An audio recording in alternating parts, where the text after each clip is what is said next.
Human metapneumovirus HMPV virus, कहीं ये virus corona जैसा तो नहीं? आइए जानते हैं इसके बारे में। क्या है HMPV virus?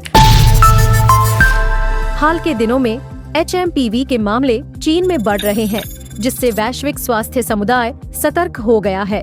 Human metapneumovirus HMPV और कोरोना वायरस कोविड-19 दोनों ही सांस लेने की नली, श्वसन तंत्र को प्रभावित करने वाले वायरस हैं, लेकिन ये एक दूसरे से बिल्कुल अलग है। HMPV कोई नया वायरस नहीं है।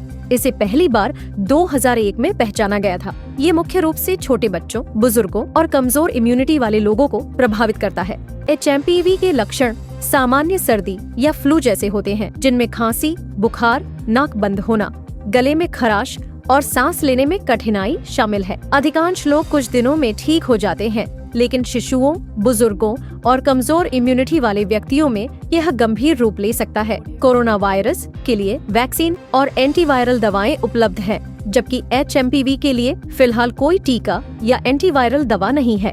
HMPV संक्रमण के हल्के मामले आमतौर पर कुछ दिनों से लेकर 1 सप्ताह तक रहते हैं और यह कोई बहुत गंभीर बीमारी नहीं है। भारत में भी HMPV के कुछ मामले सामने आए हैं। भारत में अब तक 9 केस मिल चुके हैं, जिसमें से 2 तमिलनाडु, 2 कर्नाटक, 3 महाराष्ट्र और 2 गुजरात से सामने आए हैं। HMPV को लेकर कई राज्यों में SOP और गाइडलाइंस जारी की गई हैं। हालांकि भारतीय स्वास्थ्य मंत्रालय ने स्पष्ट किया है कि इन मामलों का चीन में बढ़ते संक्रमण से कोई सीधा संबंध नहीं है और जनता को घबराने की आवश्यकता नहीं है। बचाव के उपाय: नियमित रूप से हाथ धोना चाहिए, बीमार व्यक्तियों से दूरी बनाए रखना चाहिए, खांसते या छींकते समय मुंह और नाक को ढकना और बीमार होने पर घर पर रहना चाहिए। वर्तमान में HMPV के लिए कोई विशिष्ट वैक्सीन या उपचार उपलब्ध नहीं है, इसलिए उपरोक्त सावधानियों का पालन करना महत्वपूर्ण है।